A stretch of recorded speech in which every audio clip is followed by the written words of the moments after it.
call it Market Square Arena. Does that make me a bad guy? No.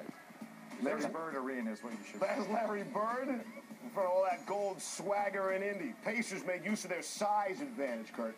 They did a great job in the first half of getting the ball inside. They scored 34 points in the first half in the paint. This is where their strength was, and they had a focal point of getting the ball inside early. It was something that trying to take advantage of the matchup with West being guarded by Shane Battier.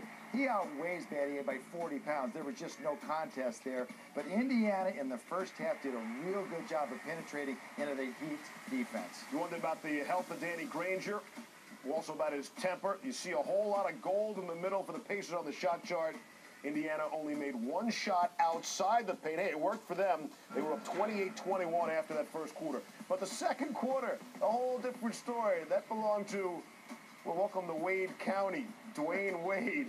And the moments later, Wade behind the back to LeBron James. That was a nice pass, but I first thought this was a fumble and ergo not a travel. But after looking at it again, that was a travel. But too much Dwayne Wade in the second half.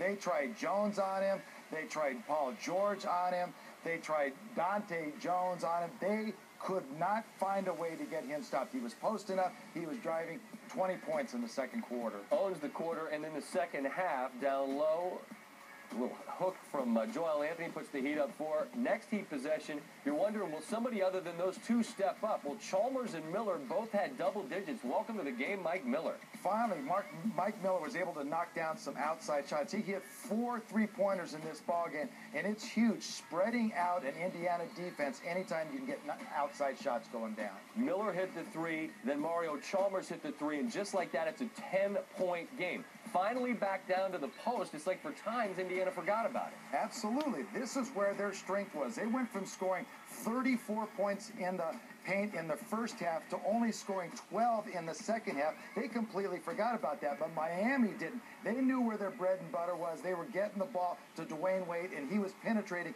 into the heart of Indiana's defense, and not once did they try and get out and trap him to try to take the ball out of his hands. There he splits it 1, 2, and 3 the hard way for number 3.